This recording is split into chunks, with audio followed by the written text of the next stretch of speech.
Hello everybody and welcome back. Today I'm going to be showing you how I create my very well-loved salt jar and spice spoon set.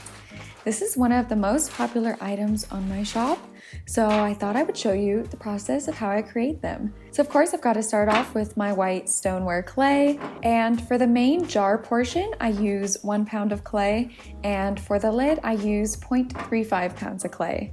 So I'm giving this clay a nice wedge, especially since it's reclaimed, so it needs a little more wedging than usual.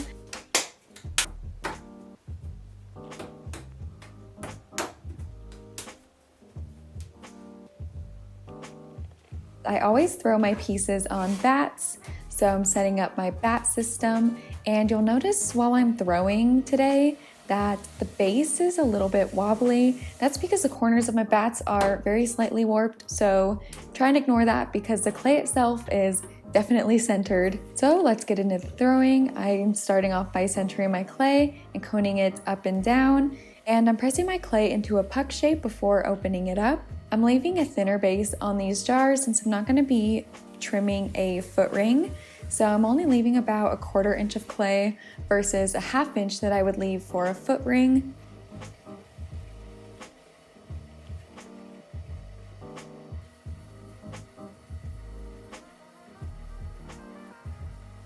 After opening up the clay, I'm compressing the base with my thumb, and then I'm starting to pull up the walls. And for these jars, while I'm pulling up the walls, I let go of the pressure about 1/2 inch towards the top. Letting go of the pressure about 1/2 inch towards the top ensures that there's enough clay to create the gallery. If you throw like usual and put even pressure throughout the whole piece, you're going to have too thin of a rim to create a gallery.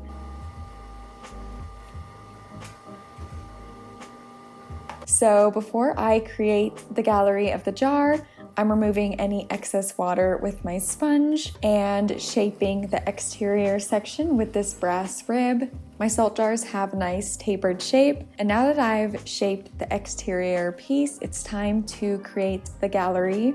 I start off by marking where I want it to go before going straight down, just to make sure I like the placement. I make sure that my fingers and rib are wet so that way they don't catch onto the clay as I'm pressing it down. So with one solid even motion, I'm pressing down with my rib while supporting the clay with my finger. To create the gallery, you preferably want to do it with something with a 90-degree angle. So for me, that is this brass rib. After I've created the gallery, I'm just cleaning everything up. The outside lip tends to splay out a little bit, so I fix that up, get rid of any clay in the gallery section, and sponge everything smooth. And I'm just sponging everything smooth before wiring off my piece and setting it out to dry.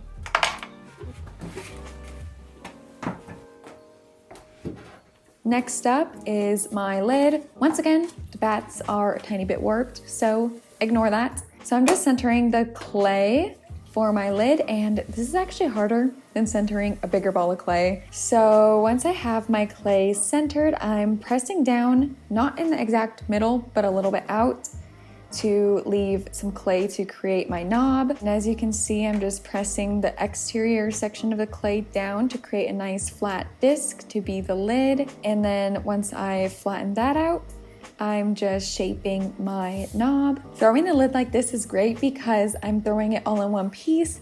That way I don't have to worry about attaching a knob separately, and I don't have to worry about any type of cracking from joining on 2 pieces of clay. Once I have shaped my knob, I'm just flattening out the clay a bit more with this rib and then sponging everything smooth.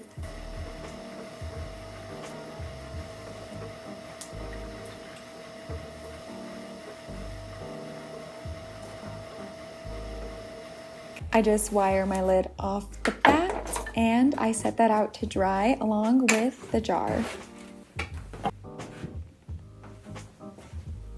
Since the weather's so warm, a few hours later, it was already time to turn the jar over to let the base dry. I let both of these dry under plastic overnight until they were nice and leather hard. So this is the next morning and everything is ready to trim. So I'm just wetting my wheel head and tap centering my jar base. Once the piece is nice and centered, I just press down on it to make it nice and suction to the wheel head, and then I'm trimming using my Mud Tools trimming tool. So I'm just evening out any wobbles as well as making the taper a little less dramatic by removing that excess clay towards the base. I love trimming without lugs of clay because that way you can go as far down as you need to without any clay getting in the way.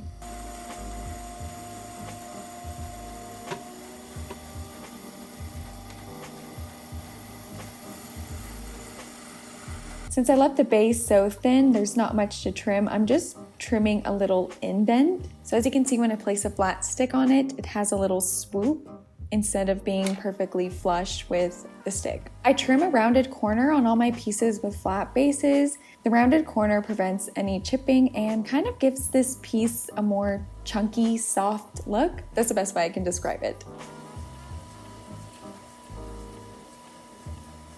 So now I'm just smoothing out the piece with a thin stainless steel rib and then finishing it off with this Mud Tools smoothing sponge.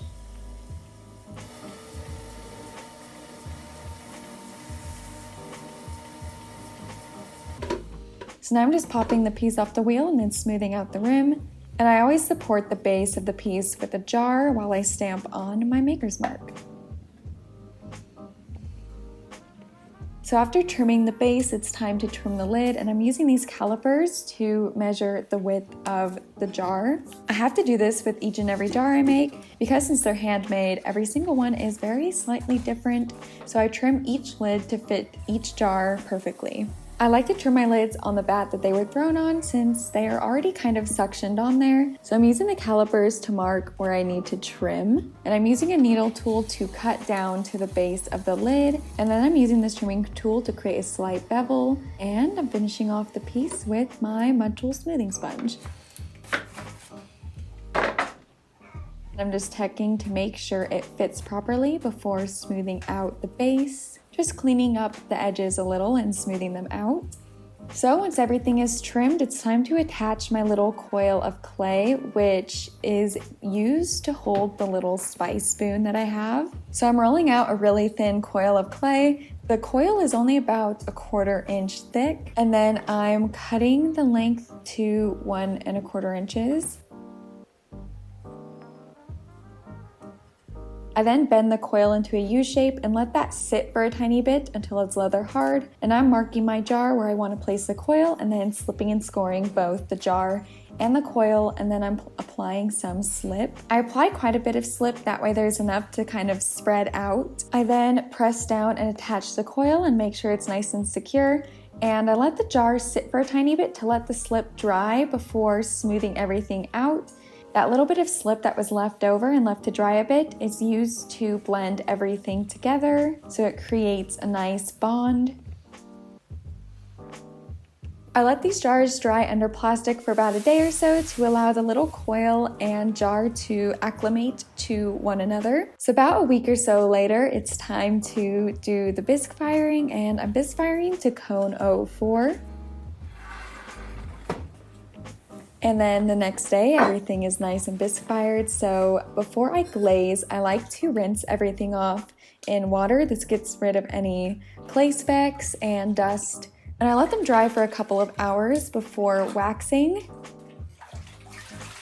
I'm waxing the base and then applying a little extra wax in the maker's mark. I'm also applying wax to the gallery. That way it's a lot easier to clean up after glazing. And I also apply some wax to the base of the lid. I let everything sit overnight to allow the piece to dry out completely from the water and allow the wax to dry out overnight as well. I am using my lilac glaze today. So of course I gotta give the glaze a nice mix with my drill. And now I'm just dip glazing each piece in the lilac glaze.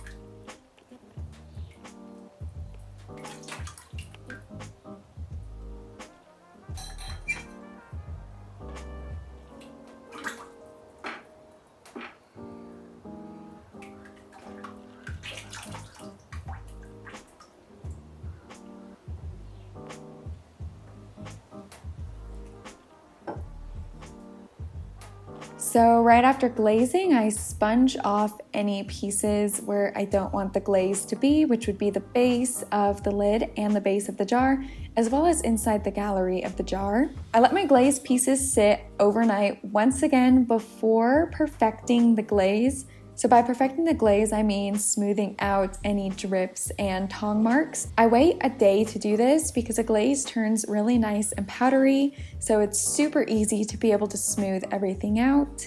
And I find that the final piece just has a much better finish if I do this. I smooth out the glaze over a bucket of water as well as with a mask on, so that way I can avoid excess dust. And after smoothing everything out, it's a little bit dusty, so I just wipe it off with the sponge to make sure nothing sticks. And I'm firing these jars with the lids on. So I'm firing everything to cone 6 with my custom glaze schedule. And it's the next morning, and here is the finished piece. So of course I've got to sand the base of everything before it's considered done. I'm using 120 and 240 grit diamond sanders while being very careful to not scratch up my glaze, and I always sand in a bucket of water to prevent any dust.